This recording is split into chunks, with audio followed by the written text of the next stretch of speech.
What's going on, y'all? So in this video I'm going to talk about all the mods that I've done to this car and future mods that are coming. Making this on a follow-up video. When I did my 1-year review, I seen a lot of people had a lot of the same questions, so in this video I'm going to address all of those. So one of the first mods I did to this car, this is a premium. This is a premium Mustang, but it don't have the 373 gears. You only get that with the performance pack. I had the option of either getting the 315s or the 355s, and I got the 355 gearing in this car. It also don't come with an engine oil cooler, so I had this installed within like the first 2 months of me owning this car, because I could go up the road, right, drive about 2 blocks. My oil temps is at about 230, 240. Eventually it did come down, it will come down. The oil cool on it, temps don't even get that high. You know, I could do hits after hits after hits, and the hottest it got was like, I think I saw 247. Slow the car down, drops right back to about 220. On a hot day, I'm in Texas right now, so on a hot day, it usually say within 221 of just normal driving, right? But it don't get any higher than that. So that was one of the first mods I did. Obviously, I did wheels and tires. I got the Continental Extreme Contact 2s. The fronts are 285, 35 by 19. My wheels are the SVE Mark 1 replicas, right? The fronts are 19 by 10. I put wheel spacers on them. See it? So I put wheel spacers on the front and spacers on the back. I think the fronts was 0.25 millimeters, and I think the rears was 0.10. The fender extensions, right off, you know, the previous Mark 1 S550 generation. Lowering springs, I put the BMR minimal drops lowering springs on the car. I know they say the minimal drops are the best ones to get if you're gonna go supercharger, whip a supercharger. I don't think I'm gonna supercharge this car. Maybe, maybe not, but just in case, the minimal drops are already there. The only interior mod that I made was my weighted shift knob. I put this on within like a week of buying the car, right? Now, holding them in my hands, the stock one versus this one, I really couldn't tell the difference in the weight, but it does help shift this car a lot better. Eventually, I will put a short throw shifter in it, because it's very easy to miss second to third gear, and I've had it lock me out of third gear maybe twice since I've had this car. But eventually I will put a short throw shifter, do some clutch work too. Again, coming to the back.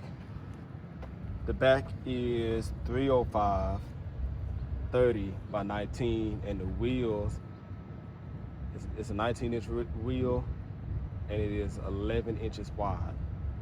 And again, it has spacers too. Now, this car was custom ordered. When I went to the lot, Long Lewis, Hoover, Alabama, they only had automatics, and they never had the color that I wanted. So this is how I optioned the car. I got the premium package with the Brembo brake package too. Now, I didn't want the performance pack. I didn't want the active exhaust to get the quad tips, because I knew I was gonna add my, I was gonna do my own add-ons, and I was gonna change out the exhaust. So I felt like that would have been, you know, a waste of money, especially in finance. So, put the keys in the car. Talk about the exhaust in a little bit. So with the exhaust, like I said, I didn't option the active exhaust, so it came with the dual tips, and the dual tips is quiet, very quiet. So I went with the MBRP Catback Race Edition. I wanted the boiler attack, but I really didn't want to spend $2,500, $2,600 on an exhaust. Did I have the money? I did. Did I want to spend the money? No. I got this exhaust for like $850 off American Muscle. Has a nice, deep, crisp tone to it. A little bit of drone.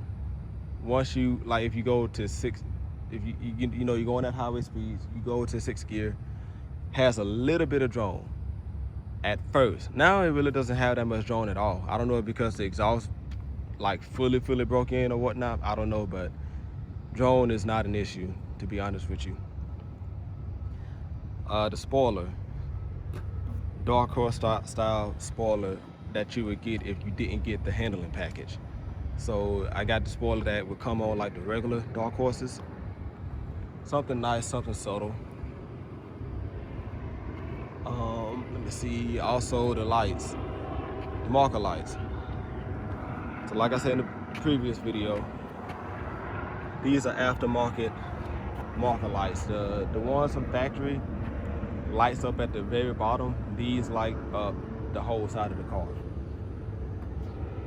which looks very nice at night. What else did I do to this car? Tint, window tint. My doors are 20%, and my front and rear windows, I think these are 50%. So I did 20 on the doors and 50 on my windshields. Now I do plan on buying another Mustang. I do plan on buying a 10-speed Mustang. Probably not gonna make the tints as dark. They're not really dark, but some places at night it can get a little bit of, you know, glare. Like I said before, I'm a truck driver, so when I come to intersections, I roll down my windows anyway, just to eliminate some kind of oncoming traffic glare, or just lights, street lights or whatnot. Now, what I do plan on doing with this car, I want to add a front splitter to it. I really believe that'll give it a much more aggressive front end. You know, a more aggressive look at the front. And I really do like the stance. The lowering springs with the tire width and the spacers give this car a very good looking appearance. You know, I've had a lot of people compliment me on the car. I'm used to the car now. But for people to say, hey, that is a very nice Mustang. I'm talking about people with Porsches and Ferraris and GTRs. You know, they really compliment the car for what it is. And they just tell me, you know, you got one of the best looking S650s out here. I do plan on putting a front split on it. When it comes to performance, power mods, long tube headers, catted. Probably gonna go with like stainless work, stainless power, one of those two. And I want the car to be loud. So with the MBRP exhaust, I still have my Cadillac converters. I have an H-pipe, and I have mufflers coming out the back. What I might do is, once I do the headers, add the MBRP resonator to it.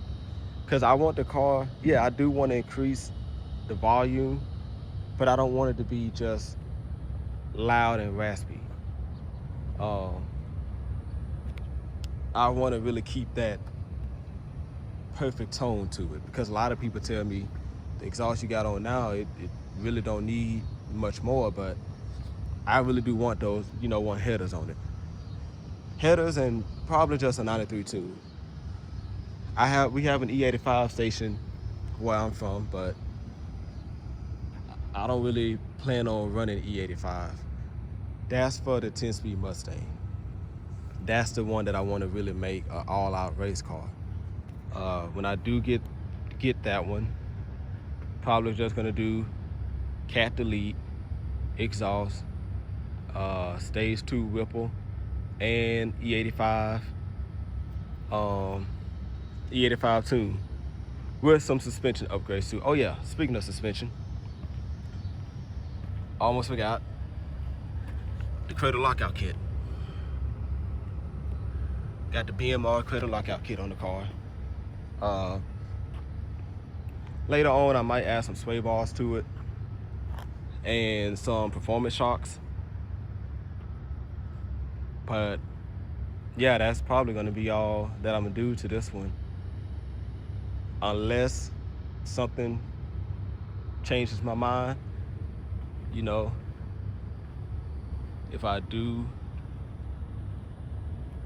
supercharge it, might not even get headers, might just do a simple cat delete with a stage 2 ripple supercharge, but probably still keep it on 93, a 93 tune. And then, you know, do some, I think you got to get that bullet oil pump gear for the motor, because I heard that's like a weak point. Oh yeah, and what I will do for this car too, speaking of that, aluminum drive shaft. I heard that having an aluminum drive shaft on this car helps it out on like the lower ends, get up speed and acceleration, better throttle response, because I think these cars have a 2-piece drive shaft. So now what I did do also, I removed the carbon traps. I removed the carbon traps out the car, and the only notable differences that I felt is throttle response. It have a lot better throttle response than when it had